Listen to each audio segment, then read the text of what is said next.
AP deputy CM Pawan Kalyan Delhi పర్యటనలో బిజీగా ఉన్నారు. కేంద్ర మంత్రి గజేంద్ర సింగ్ షెకావత్తో భేటీ అయ్యారు.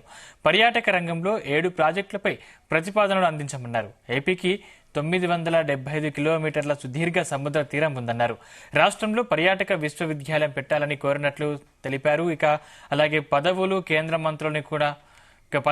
మంత్రులను కూడా పవన్ కలవనున్నారు. మధ్యాహ్నం నిర్మలా సీతారామన్, సాయంత్రం రైల్వే శాఖ మంత్రి అశ్విని వైష్ణవ్, లలన్ సింగ్లతో పవన్ భేటీ అవుతారు. రేపు పార్లమెంట్లో ప్రధాని మోదీతో పవన్ కళ్యాణ్ భేటీ అయ్యే అవకాశాలున్నాయి.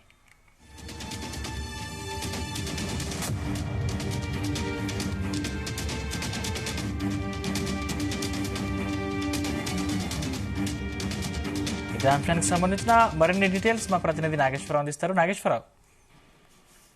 Sandeep, Andhra Pradesh deputy CM Janasena party అధినేత పవన్ కళ్యాణ్ ఢిల్లీలో బిజీగా తిరుగుతున్నారు. ఏదైతే పవన్ ఢిల్లీ పర్యటనలో ఆంధ్రప్రదేశ్ కు సంబంధించి పలు అభివృద్ధి కార్యక్రమాలకు సంబంధించి కూడా వివిధ కేంద్ర మంత్రులను కలుస్తున్న పరిస్థితి ఉంది. అలాగే ఆంధ్రప్రదేశ్ కు సంబంధించి ఏదైతే ఉప ముఖ్యమంత్రి పవన్ కళ్యాణ్ పార్లమెంట్ లో రేపు ప్రధానమంత్రి మోడీని కూడా కలవనున్న నేపథ్యంలో ఇవాళంతా కూడా బిజీ షెడ్యూల్ గా గడుపుతున్న పరిస్థితి అయితే ఉంది. ప్రస్తుతానికి కేంద్ర పర్యాటక శాఖ మంత్రి గజేంద్ర సింగ్ షెకావత్ తో పవన్ కళ్యాణ్ భేటీ అయ్యారు. ఈ భేటీలో రాష్ట్రానికి కావాల్సిన సుదీర్ఘ ప్రాజెక్టుల గురించి కానీ, రాష్ట్రానికి సంబంధించిన అభివృద్ధికి సంబంధించిన ప్రాజెక్టుల గురించి ఆయన షెకావత్ తో భేటీ అయ్యి ఆయనకు పూర్తి స్థాయిలో వివరించిన పరిస్థితి అయితే ఉంది. ముందు రాష్ట్రానికి సంబంధించిన పర్యాటక ప్రాజెక్టులపై కేంద్ర మంత్రి షెకావత్ తో పవన్ కళ్యాణ్ చర్చించిన పరిస్థితి ఉంది. ఈ తరుణంలోనే పవన్ కళ్యాణ్ మాట్లాడుతూ కేంద్ర మంత్రి షెకావత్ పట్ల తనకు అపార గౌరవం ఉందని కూడా ఆయన తెలిపారు. అలాగే గతంలో జలశక్తి శాఖ మంత్రిగా ఉన్నప్పుడు కూడా పోలవరం ప్రాజెక్టు విషయంలో ఎంతో శ్రద్ధ తీసుకొని షెకావత్ పనిచేశారని కూడా ఆయన కొనియాడిన పరిస్థితి ఉంది. అలాగే ఆంధ్రప్రదేశ్ ని టూరిజం హబ్ గా తీర్చిదిద్దేందుకు ప్రయత్నిస్తున్నట్లు కూడా పవన్ కళ్యాణ్ తెలిపారు. అలాగే ఏదైతే షెకావత్ తో కూడా ఆంధ్రప్రదేశ్ కి సంబంధించి టూరిజం హబ్ గా చేయడానికి కావాల్సిన ఏవైతే పరిసర ప్రాంతాలు ఉన్నాయో ఆ పరిసర ప్రాంతాలను కూడా గుర్తించి వాటన్నిటి కూడా షెకావత్ కి అందజేసినట్టు కూడా తెలిసింది. దాని మీద ఆయన సానుకూలంగా స్పందించి ఏవైతే ఆంధ్రప్రదేశ్ లో పర్యాటక రంగానికి అవసరమైన ప్రాంతాలు ఉన్నాయో వాటన్నింటి కూడా సుదీర్ఘంగా చర్చించి దానికి సానుకూలంగా స్పందిస్తానని చెప్పడం కూడా ఒక ఆసక్తికర వ్యాఖ్యలను కూడా చెప్పుకోవచ్చు. ముఖ్యంగా అదే దిశగా కూడా అనేక ప్రాజెక్టులకు రూపకల్పన కూడా చేస్తున్నట్లు పవన్ కళ్యాణ్ తెలిపిన పరిస్థితి ఉంది. ముఖ్యంగా ఏదైతే ఆంధ్రప్రదేశ్ కి సుదీర్ఘమైన తీర ప్రాంతం ఉండటం, పర్యాటక రంగం అభివృద్ధికి విస్తృత అవకాశాలు ఉండటం, గండికోట లాంటి వారసత్వ ప్రాంతాలన్నీ కూడా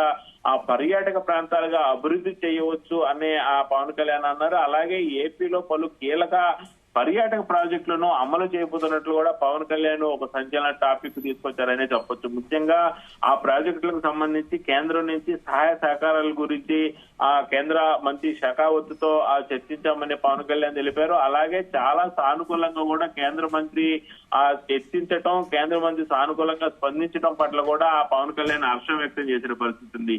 అలాగే ఏదైతే పవన్ కళ్యాణ్ తో షెకావత్ కూర్చొని సమీక్ష నిర్వహించిన సమయంలో ఖచ్చితంగా పవన్ కళ్యాణ్ ఏదైతే పర్యాటక రంగానికి సముద్ర తీర ప్రాంతాలు సూచించిన ప్రాంతాలు ఉన్నాయో ఖచ్చితంగా తాను సానుకూలంగా స్పందించి త్వరలోనే ఒక తీపి వార్త కూడా ఆంధ్రప్రదేశ్ కి చెప్తారంటూ కూడా షెకావత్ తెలిపినట్టు పవన్ కళ్యాణ్ తెలిపారు. అలాగే ముఖ్యంగా ఏదైతే కేంద్ర మంత్రులతో సమావేశం కానున్న నేపథ్యంలో కూడా ఆంధ్రప్రదేశ్ కి రావాల్సిన నిధులు ఏవైతే ఉన్నాయో, ఆంధ్రప్రదేశ్ కి రావాల్సిన పెండింగ్ ప్రాజెక్టులు ఏమున్నాయో, ఇతర అంశాల గురించి కూడా పవన్ కళ్యాణ్ దీర్ఘకాలికంగా చర్చించే పరిస్థితులు కూడా ఆయన ఉన్నట్లు కూడా తెలుపుతా ఉన్నారు. ముఖ్యంగా ఏదైతే కేంద్ర మంత్రితో కలిసినప్పుడు గాని, ఆ తర్వాత రేపు నరేంద్ర మోడీని కలిసినప్పుడు గాని, అలాగే మిగతా కేంద్ర మంత్రులు కలిసినప్పుడు గాని చూసుకుంటే దాదాపు ఆయన రాష్ట్రానికి కావాల్సిన పెండింగ్ ప్రాజెక్టులు, రాష్ట్రానికి సంబంధించిన పెండింగ్ నిధులు, ఇతర అంశాలపై దీర్ఘకాలికంగా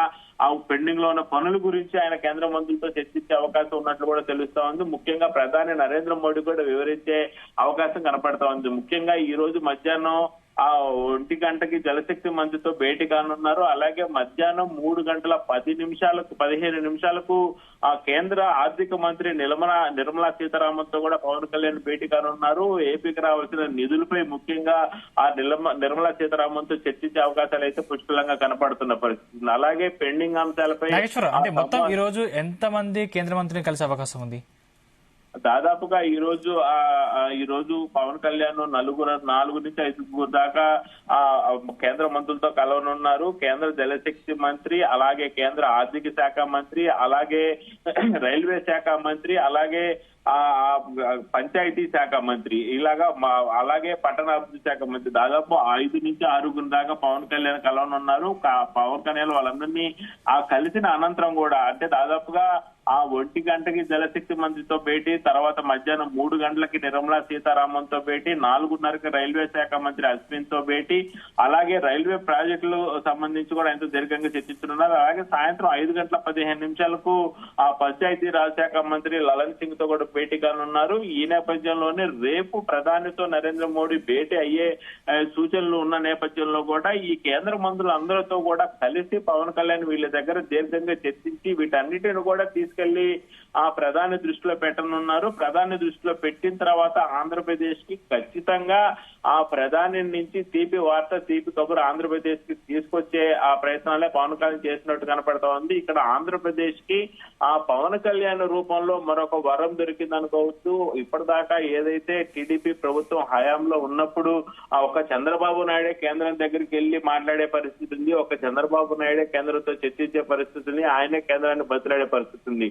కానీ ఇప్పుడు ఏదైతే దేశంలో పవన్ మేనియో కనపడతా ఉందో, పవనిజం కనపడతా ఉందో, ఈ పవన్ మేనియాన్ని అడ్డు పెట్టుకొని కూడా పవన్ కళ్యాణ్ దీర్ఘకాలికంగా ఇప్పటిదాకా ఇంతమంది కేంద్ర మంత్రుల్ని పవన్ కళ్యాణ్ ఎప్పుడు కలిసింది లేదు, మాట్లాడింది లేదు. రాష్ట్రానికి సంబంధించిన పలు అభివృద్ధి పనులు కానీ, రాష్ట్రానికి సంబంధించిన పలు ప్రాజెక్టుల గురించి కానీ, రాష్ట్రానికి సంబంధించిన ముఖ్యంగా నిధులు ఏదైతే ఉన్నాయో ఆంధ్రప్రదేశ్ లోటు బడ్జెట్ లో ఉన్న నేపథ్యంలో పవన్ కళ్యాణ్ కేంద్ర మంత్రులు అందరితో కూడా మాట్లాడుతున్నది కూడా ఆంధ్రప్రదేశ్ కు పవన్ కళ్యాణ్ ఒక వరం అని చెప్పుకోవచ్చు. ఈ నేపథ్యంలోనే మహారాష్ట్రలో కూడా పవన్ కళ్యాణ్ ప్రచారం చేసిన అభ్యర్థులందరూ కూడా గెలవటము, పవన్ కళ్యాణ్ ని కేంద్రమే భుజాన్ని ఎత్తుకోవటం, ఇవన్నీ చూస్తుంటే ఖచ్చితంగా ఇప్పుడు ఈ రోజు మాట్లాడే కేంద్ర మంత్రులతో కానీ, రేపు మాట్లాడే ప్రధానమంత్రితో కానీ చర్చల్లో ప్రధానంగా రాష్ట్రానికైతే ఖచ్చితంగా మేలు జరిగే దిశగా పవన్ కళ్యాణ్ అడుగులు వేస్తున్నాడు. కేంద్రం కూడా పవన్ కళ్యాణ్ కోసం రాష్ట్రానికి ఖచ్చితంగా నిధులు ఇచ్చే అవకాశాలే ఎక్కువ శాతం కనపడతా ఉన్నాయి సందీప్.